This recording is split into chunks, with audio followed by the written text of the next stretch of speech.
ఢిల్లీలో ప్రతిష్టాత్మకంగా జరుగుతున్న ఏఐ ఇంపాక్ట్ సదస్సుకి ఆంధ్రప్రదేశ్ గౌరవ ముఖ్యమంత్రి చంద్రబాబు నాయుడు గారు హాజరు కాకపోవడం మీద చర్చ జరిగింది.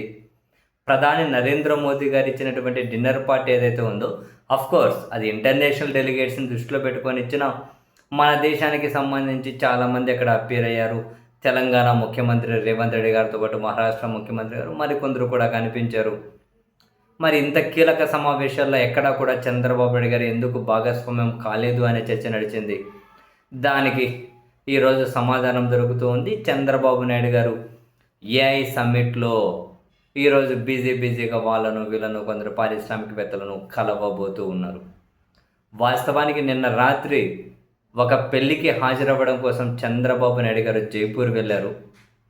Kuppam development authority chairman and IAS అధికారి అయినటువంటి వికాస్ మర్మత్ తన పెళ్లి జైపూర్లో జరుగుతూ ఉంటే ఆ పెళ్లి కోసం అని చెప్పి చంద్రబాబు నాయుడు గారు జైపూర్ వెళ్ళి రాత్రి అక్కడే బస చేసి ఈరోజు అక్కడి నుంచి ఢిల్లీ వెళ్ళి ఏఐ సమ్మిట్లో పాల్గొని ప్రధానంగా అరామ్కో ఇండియా మేనేజింగ్ డైరెక్టర్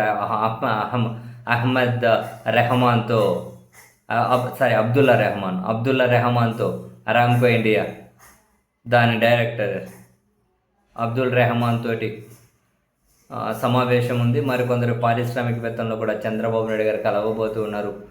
బహుశా అక్కడ వేదిక మీద కూడా ఏమైనా ప్రసంగిస్తారా అన్నది వేచి చూడాలి. ఈరోజే ముగింపు ఇంపాక్ట్ సదస్సు. బహుశా ఈ ముగింపు ప్రసంగం కూడా ప్రధాని నరేంద్ర మోదీ గారి ప్రసంగంతోనే ముగుస్తుందేమో. వెరసి చివరి రోజైతే చంద్రబాబు నాయుడు గారు అక్కడ అప్పేర్ అవుతూ ఉన్నారు. ఆ తర్వాత అక్కడి నుంచి నేరుగా హైదరాబాద్కు తిరిగి వస్తారా లేదా విజయవాడకే వస్తారా అన్న విషయం అయితే చూడాలి.